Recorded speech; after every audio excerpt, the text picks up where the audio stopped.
¿Alguna vez te has detenido a pensar por qué Dios elegiría amar justo en el momento en que el ser humano estaba más alejado de Él?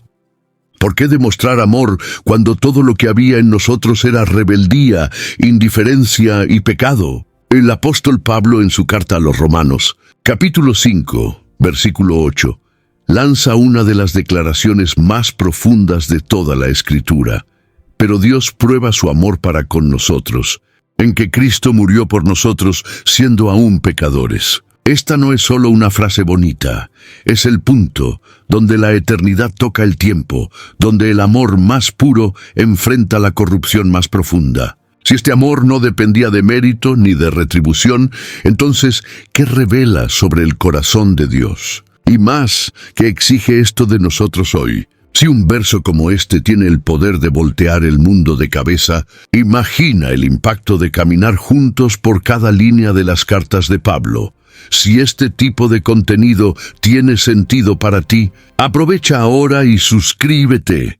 Hay mucha más revelación viniendo en camino. Cuando el apóstol Pablo escribió la epístola a los romanos, el mundo estaba sumido en una profunda crisis espiritual. La idolatría era predominante, la moralidad se había deteriorado y el pueblo vivía lejos de la verdad revelada por Dios. El imperio romano, a pesar de ser poderoso en estructura política y militar, era espiritualmente fallido. El corazón humano estaba esclavizado por el pecado, distanciado del Creador e incapaz de comprender la real extensión del amor divino. Pablo, consciente de esta realidad, escribe a una iglesia situada en el centro del mundo pagano, con el propósito de revelar las bases del Evangelio, colocando la cruz en el centro de la historia de la redención. Dentro de este contexto sombrío, el apóstol comienza su carta declarando que la ira de Dios se revela contra toda impiedad e injusticia de los hombres que rechazan la verdad. Esta afirmación, registrada en los primeros capítulos, no tiene la intención de condenar gratuitamente, sino de mostrar el abismo que existe entre la santidad de Dios y la condición del hombre. Al revelar esta distancia, Pablo prepara el corazón del lector para comprender la grandeza del amor de Dios que se manifiesta de forma escandalosa y sorprendente. La cruz no surge como un detalle religioso, sino como respuesta directa a la tragedia humana. Era necesario que el Evangelio fuera anunciado de forma clara, profunda y transformadora. Y nadie estaba más capacitado para esta tarea que Pablo, cuya vida fue marcada por un cambio radical después de su encuentro con Cristo. Su experiencia con la gracia le otorgó autoridad y sensibilidad para describir el amor de Dios no solo como una doctrina, sino como una realidad vivida. La epístola a los romanos, por lo tanto, no es un tratado teológico frío, sino una carta vibrante que revela la tensión entre juicio y misericordia, condenación y perdón, culpa y redención. A lo largo del texto, Pablo confronta tanto a judíos como a gentiles con la verdad de que todos pecaron y carecen de la gloria de Dios. No deja espacio para superioridad religiosa o para la ilusión de que alguien pueda alcanzar el favor divino por méritos propios. Esto abre el camino para que el amor de Dios sea revelado como absolutamente gratuito, inesperado e inmerecido. El escenario montado por Pablo es intencional. Cuanto más oscura la noche de la humanidad, más brillante resplandece la luz de la cruz. Es en este trasfondo que la afirmación de Romanos, capítulo 5, versículo 8, se vuelve aún más poderosa. Cuando Pablo declara que Dios prueba su amor para con nosotros, en que Cristo murió por nosotros, siendo aún pecadores, está señalando el hecho más revolucionario de la fe cristiana. No se trata de una teoría emocional, sino de una realidad objetiva que interrumpe la historia y la reescribe. El mundo estaba perdido, pero el cielo intervino con amor incondicional. El apóstol Pablo no solo expone la decadencia espiritual del hombre, sino que también revela, con impresionante claridad, la justicia de Dios. Esta justicia no puede ser comprendida sin el contraste con la miseria moral y espiritual de la humanidad. Desde los primeros capítulos de Romanos, Pablo construye un retrato profundo y perturbador de la naturaleza humana. Muestra que no hay justo, ni siquiera uno.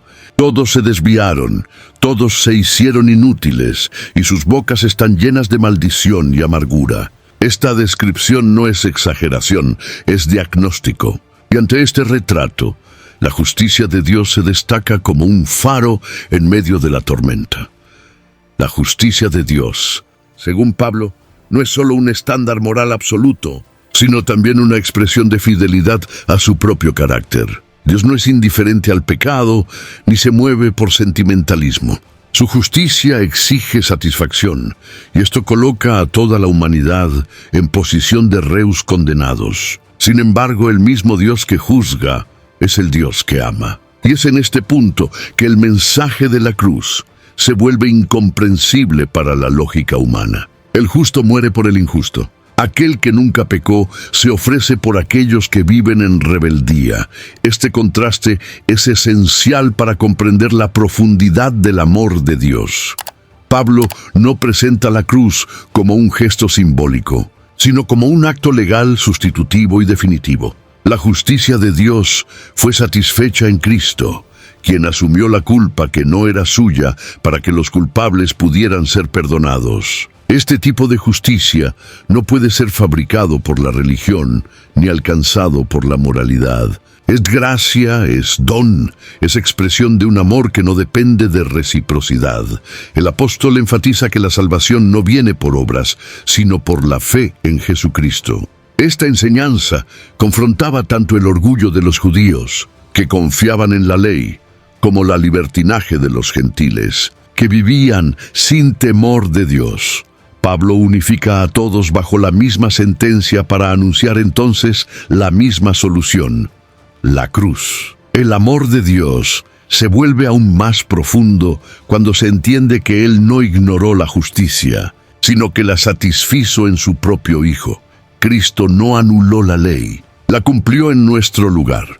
Al entender esta estructura de justicia y gracia, el cristiano está llamado a responder no con indiferencia, sino con reverencia y transformación. El amor de Dios no es frágil ni permisivo, es firme, santo y justo. Fue este amor el que llevó al Padre a entregar al Hijo, y fue esta justicia amorosa la que garantizó reconciliación a pecadores que jamás podrían salvarse solos. El contraste entre lo que éramos y lo que recibimos es la clave para ver la cruz con los ojos correctos.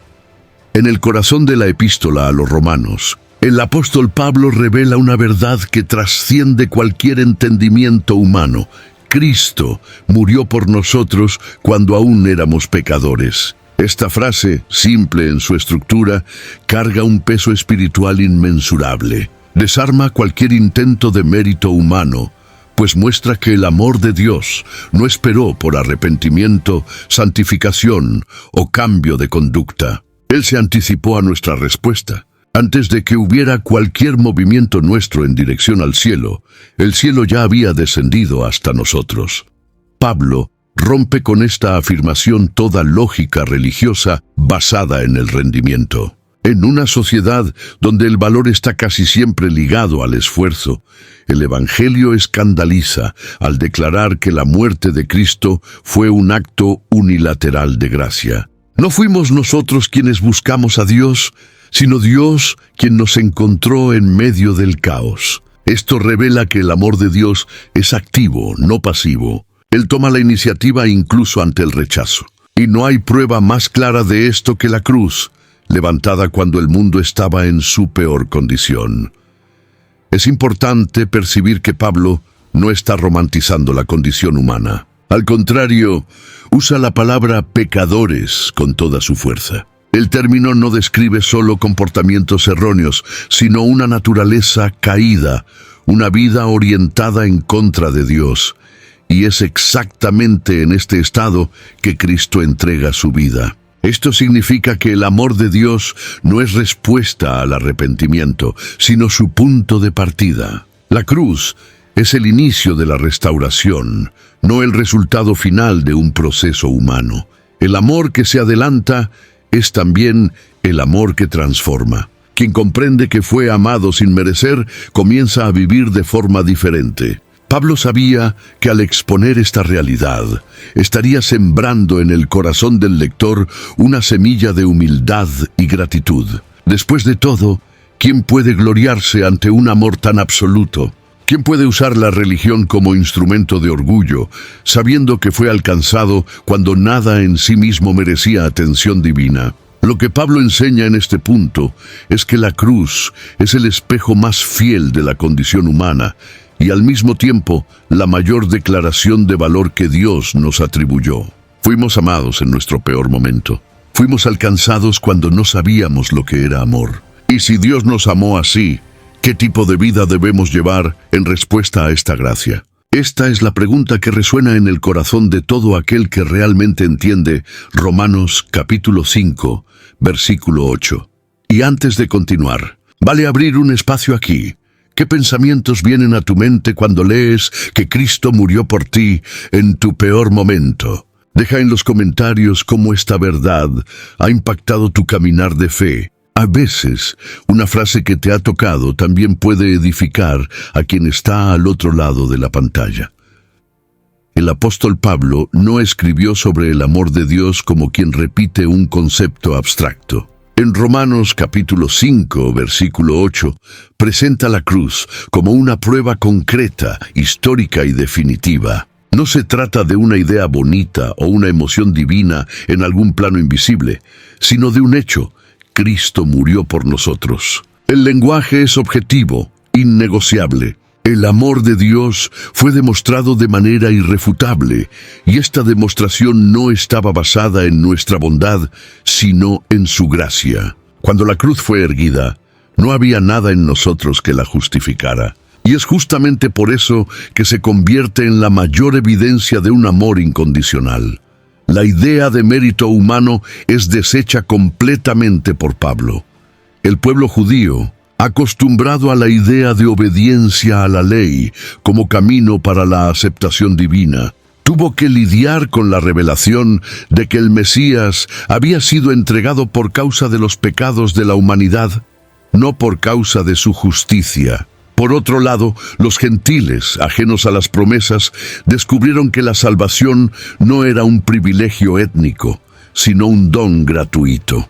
La cruz desmantela cualquier sistema que intente colocar al hombre como protagonista de su propia redención. Declara de forma silenciosa y sangrienta que fue el amor de Dios, y solo Él, quien tomó la iniciativa. Pablo enseña que Dios no solo amó, sino que probó su amor. Y el verbo aquí es esencial. La fe cristiana no se sostiene en sentimientos vagos, sino en hechos consumados. La muerte de Cristo es la mayor evidencia de que el cielo no quedó indiferente al estado de ruina en que se encontraba la humanidad. En 1 de Juan capítulo 4, versículo 10, esta verdad se refuerza. En esto consiste el amor, no en que nosotros hayamos amado a Dios, sino en que Él nos amó a nosotros y envió a su Hijo como propiciación por nuestros pecados. La cruz no es una metáfora, sino una demostración visible y pública del amor de Dios. Este amor, que no depende de mérito, tiene profundas implicaciones para el corazón del creyente. Elimina el peso del intento de merecer la salvación y también elimina el orgullo espiritual. La cruz nivela a todos, los buenos y los malos, los religiosos y los profanos, los morales y los quebrados. Todos estaban perdidos y todos solo pueden ser encontrados por medio de este amor inmerecido. Esto cambia la forma en que nos relacionamos con Dios, ya no como siervos tratando de conquistar un favor, sino como hijos que han sido alcanzados por una gracia incomprensible. Por último, la enseñanza de Pablo también confronta la tendencia humana de poner condiciones para amar. Mientras el mundo exige una transformación previa para ofrecer afecto, Dios entregó a su Hijo mientras aún estábamos distantes, sucios y rebeldes. La cruz es el punto de partida y no el premio por un buen comportamiento. Esta verdad, cuando se comprende, rompe cadenas internas y redefine la identidad del creyente. No somos amados por lo que hacemos, sino porque fuimos objeto de un amor eterno que decidió alcanzarnos cuando menos lo merecíamos.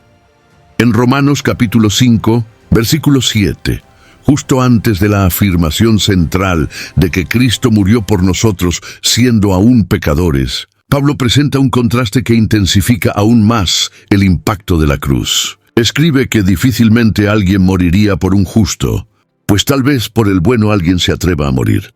Aquí, el apóstol está apelando a la lógica humana. Aunque hay casos raros de alguien que dé su vida por una persona justa o admirable, lo que Dios hizo excede todas las expectativas. Él entregó a su Hijo por personas que no tenían nada de bueno, que estaban en oposición directa a su carácter. Este tipo de amor no encuentra paralelo en la historia humana. La mayoría de los gestos de sacrificio registrados entre los hombres están dirigidos a amigos, familiares o causas nobles. Pero la cruz es diferente. El Hijo de Dios muere por enemigos. Pablo no está usando un lenguaje poético. Está siendo preciso. Éramos enemigos de Dios. Esto revela un amor que no responde a ninguna virtud en el objeto amado, sino que nace exclusivamente de la esencia del propio Dios. El amor que Pablo describe es activo, voluntario, escandaloso. No está motivado por un valor percibido, sino por decisión divina. Este amor que desafía la lógica humana también confronta la lógica religiosa. Muchos creen que Dios ama a quienes obedecen, a quienes sirven, a quienes demuestran fe. Pero Pablo destruye esta noción al mostrar que el amor de Dios no es consecuencia de la obediencia, sino la raíz de ella. Él amó primero, Él entregó primero, Él perdonó primero. Toda respuesta humana es consecuencia, nunca causa. Esta inversión de expectativa es fundamental para entender el Evangelio y vivir a la luz de él. La religión dice, haz para ser aceptado. El Evangelio, como lo enseña Pablo, dice, has sido aceptado, ahora vive como alguien transformado. A lo largo de las cartas paulinas, esta verdad aparece de forma consistente. En Gálatas capítulo 2, versículo 20 declara, el Hijo de Dios me amó y se entregó por mí. Nuevamente el enfoque está en la entrega voluntaria, personal e inmerecida. Pablo nunca trata la cruz como símbolo de tristeza, sino como la mayor evidencia del amor triunfante. Y él insiste en recordar a los creyentes que este amor no fue general y abstracto, sino personal y dirigido. El Cristo de la cruz no murió por una multitud sin rostro, sino por cada uno individualmente, incluyendo a los peores, a los olvidados, a los más quebrados. Ante esto, el amor de Dios no puede ser comprendido solo con la razón. Es necesario rendirse. Es necesario admitir que no se trata de algo que se conquista, sino que se recibe. Y al reconocer esto, el corazón del cristiano comienza a amar de una manera diferente también. Quien fue amado sin merecer, empieza a amar sin exigir. Y esta es una de las mayores marcas del Evangelio vivido. Un amor que rompe los límites de la comprensión humana y se manifiesta en acciones concretas, como reflejo de lo que fue recibido en la cruz. Pablo enseña que el resultado directo de la muerte de Cristo por pecadores es la reconciliación entre Dios y el hombre. En Romanos capítulo 5, versículo 10 afirma, porque si cuando éramos enemigos fuimos reconciliados con Dios por la muerte de su Hijo, mucho más, estando ya reconciliados, seremos salvos por su vida. La reconciliación, en este contexto, no es solo un cambio de sentimiento entre dos partes, sino el fin de una enemistad profunda causada por el pecado. El sacrificio de Cristo no solo perdona, sino que restaura la comunión que había sido rota en Edén. La profundidad de esta reconciliación se revela en el costo exigido, la entrega absoluta del Hijo de Dios. No fue un intento simbólico de apaciguamiento, sino una sustitución real. El inocente ocupó el lugar del culpable, y con eso removió el obstáculo que separaba al hombre de su Creador. Pablo quiere que sus lectores entiendan que la reconciliación no es fruto de mediación humana, sino de iniciativa divina. Dios estaba en Cristo, como afirma en 2 de Corintios capítulo 5, versículo 19, reconciliando consigo el mundo, no imputando a los hombres sus pecados. Esta enseñanza cambia completamente la manera en que el creyente ve su relación con Dios. Ya no se trata de intentar alcanzar el favor divino, sino de responder al favor ya concedido. La reconciliación transforma la oración, la adoración y la obediencia. Estas dejan de ser intentos de negociación y pasan a ser frutos de gratitud.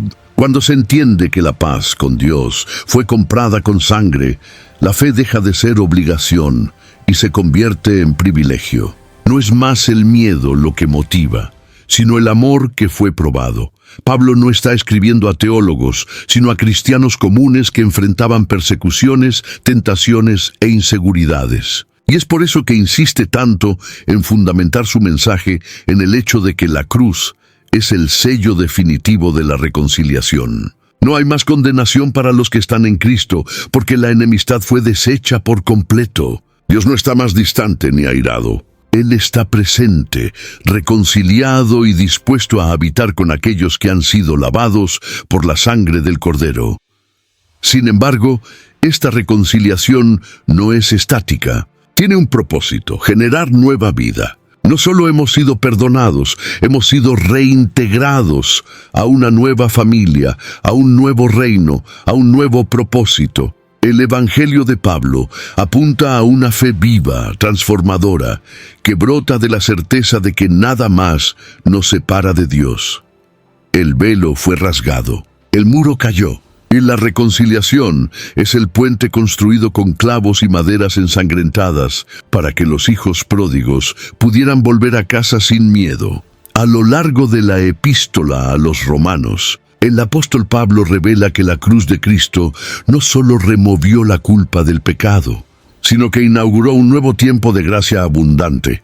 En Romanos capítulo 5, versículo 15, declara que el don gratuito no es como la ofensa. Porque si por la ofensa de uno muchos murieron, mucho más la gracia de Dios y el don por la gracia de un solo hombre, Jesucristo, fueron abundantes sobre muchos. Pablo no está solo tratando de la cantidad de esta gracia, sino de su profundidad y eficacia. Donde el pecado se esparció y destruyó, la gracia superabundó, restaurando, sanando y transformando. La gracia no es un complemento al esfuerzo humano, sino el resultado directo del amor inmerecido de Dios revelado en la cruz. Es como si Pablo quisiera que sus lectores vieran la cruz no solo como un punto final en el pecado, sino como el punto de partida para una nueva existencia. La gracia recibida por medio de Cristo es activa, poderosa y capaz de sostener al creyente no solo al inicio de la fe, sino en toda su jornada.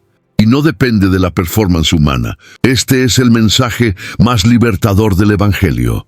Lo que nos sostiene es lo que fue hecho por Cristo, no lo que intentamos hacer por nosotros mismos. Para muchos que venían de un contexto legalista o de profunda culpa, esta gracia parecía demasiado grande para ser cierta. Pero Pablo es enfático. El don es gratuito porque el precio fue pagado por otro. El pecado de Adán trajo muerte, pero el sacrificio de Cristo trajo vida en abundancia. En Efesios capítulo 2, versículos 8 y 9, el apóstol refuerza que la salvación es por la gracia, mediante la fe. Y esto no viene de nosotros, es don de Dios para que nadie se gloríe. Este principio destruye la soberbia religiosa y revela un Dios que da generosamente incluso a quien nada puede ofrecer a cambio. Esta abundancia de gracia no puede ser confundida con permisividad. Al contrario, es tan preciosa precisamente porque costó la vida del Hijo de Dios. Pablo jamás trató la gracia como licencia para el pecado, sino como fuerza para vivir de forma santa. La gracia no solo perdona, enseña, Moldea el carácter, inspira obediencia y crea un nuevo estándar de vida. El creyente que ha sido alcanzado por este amor no vive más por obligación, sino por gratitud, una respuesta espontánea a todo lo que recibió sin merecer. Cuando Pablo habla de gracia abundante, no está siendo retórico, habla de una realidad que transforma la mente y el corazón. Aquellos que llevaban el peso de la vergüenza ahora caminan con la cabeza en alto, conscientes de que han sido justificados. Aquellos que temían el juicio ahora viven en la libertad de los hijos de Dios, y todo esto es fruto de un amor que no calcula, no exige retribución, no cobra garantías. Es un amor que da y da en exceso, porque esta es la naturaleza del Dios revelado en la cruz. Al declarar que Dios prueba su amor para con nosotros, el apóstol Pablo no está solo ofreciendo consuelo momentáneo, sino plantando una esperanza sólida en corazones marcados por la incertidumbre. En Romanos capítulo 5, versículo 5, escribe que la esperanza no nos confunde, porque el amor de Dios está derramado en nuestros corazones por el Espíritu Santo que nos fue dado. Aquí, Pablo conecta la cruz con el futuro.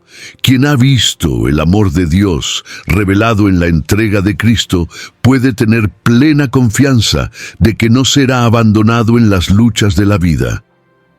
Esta esperanza nace no de promesas vacías, sino de un acto histórico e irreversible. La cruz es el sello de la fidelidad de Dios. Prueba que Él no solo prometió, sino que actuó. Y si Él actuó con amor cuando estábamos perdidos, ¿cuánto más ahora, que hemos sido reconciliados y recibimos el Espíritu Santo? Pablo quiere que los creyentes sepan que el mismo Dios que los amó en el peor momento continuará sustentándolos en cada estación de la vida. El amor probado en la cruz es la garantía de que no hay sufrimiento capaz de borrar la certeza de la gloria futura.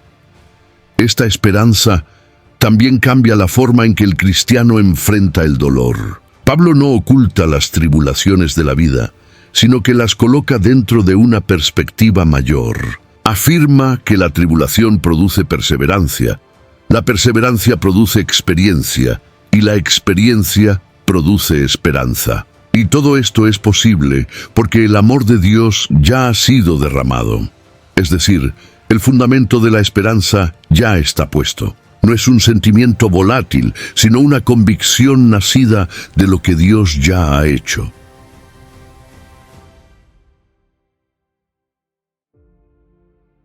Esto es especialmente poderoso en tiempos de sufrimiento, cuando todo parece incierto, pero la cruz permanece como recuerdo de que Dios no se echa atrás.